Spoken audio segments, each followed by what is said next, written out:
Assalamualaikum warahmatullahi wabarakatuh. Perkenalkan, nama saya Indra Prasetya, kelas 12 PS2, nomor absen 12. Cara bijak gunakan media sosial yang lebih bertanggung jawab. Yuk gunakan media sosial dengan bijak dan bertanggung jawab agar tetap aman.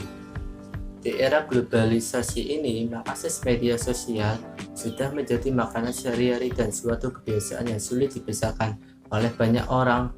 Hampir semua orang pastinya akan membuka smartphone-nya setiap waktu dan secara otomatis mengakses akun media sosial miliknya, entah untuk bertukar pesan atau mencari suatu informasi di internet. Umumnya, orang-orang akan menggunakan WhatsApp, Instagram, Twitter, YouTube, Facebook, dan lain-lain dalam mendapatkan informasi yang diinginkan.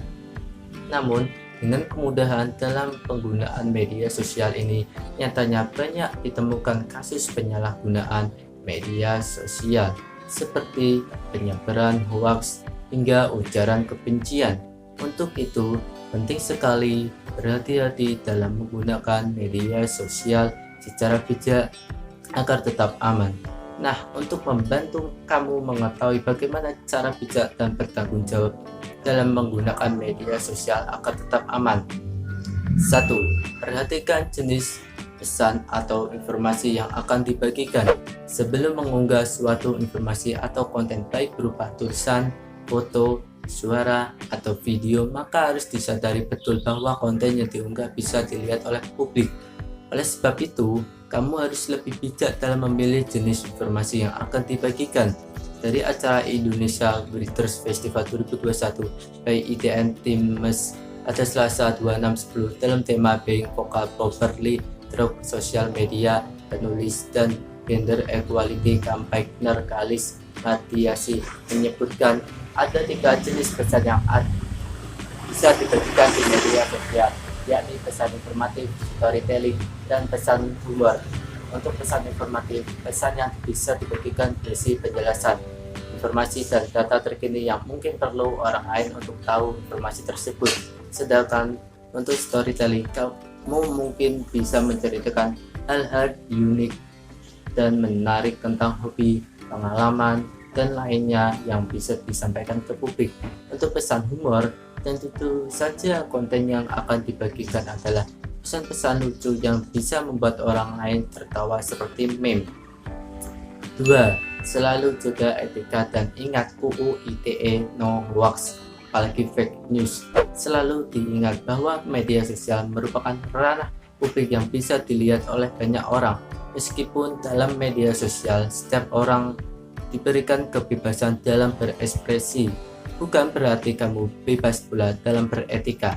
Untuk itu, dalam menggunakan media sosial, kamu tetap harus selalu menjaga etika, sopan santun, dan bersikap respek kepada pandangan atau pendapat teman serta orang-orang yang ada di media sosial, sehingga tidak akan menyinggung perasaan mereka. Selain itu, kamu juga perlu hati-hati dalam menyebarkan informasi atau konten di media sosial, terutama konten yang bisa memicu perdebatan. Saat ini, berita hoax atau fake news seringkali ditemukan di media sosial, bahkan banyak orang yang ikut menyebarluaskan informasi tersebut. Oleh sebab itu, sebelum menyebarkan informasi, kamu perlu menyaring berita tersebut dan mencari tahu kebenarannya terlebih dahulu. Jangan sampai kamu menyebarkan informasi bohong yang bisa merugikan orang lain. Ingat UU ITE yang berlaku. 3. Tak perlu detail dalam mencantumkan informasi diri atau orang lain.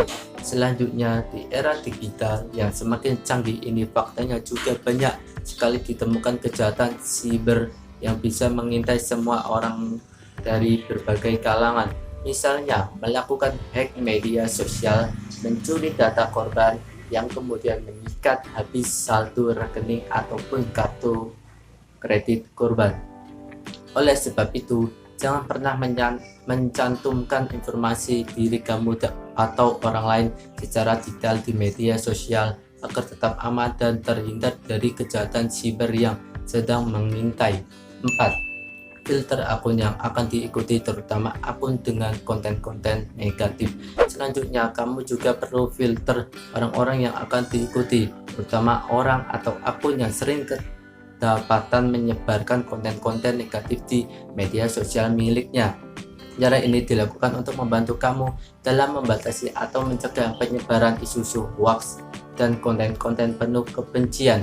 Jangan sampai akibat seringnya melihat konten-konten negatif yang bisa merugikan orang lain tersebut, kamu menjadi ikut terpengaruh dan turut menyebarkan ketakutan, isu, dan bahkan kebencian kepada sesama di media sosial. Jadi, pilihlah akun-akun yang menyebarkan konten positif yang bisa bermanfaat untuk kamu ataupun orang banyak. 5. Pastikan orang-orang yang diikuti merupakan orang terdekat dan terpercaya saja. Selanjutnya, selain memastikan untuk mengikuti akun-akun yang bisa menyebarkan informasi positif dan bermanfaat, pastikan juga orang-orang yang mengikuti kamu merupakan orang terdekat atau terpercaya saja. Cara ini bertujuan untuk melindungi kestabilan emosional dan psikologis kamu agar tetap bebas dalam melakukan interaksi dengan orang tersebut. Nah, itulah tips-tips cara bijak dan bertanggung jawab dalam menggunakan media sosial agar tetap aman dan nyaman dalam mengakses media sosial. Sekian dari saya. Wassalamualaikum warahmatullahi wabarakatuh.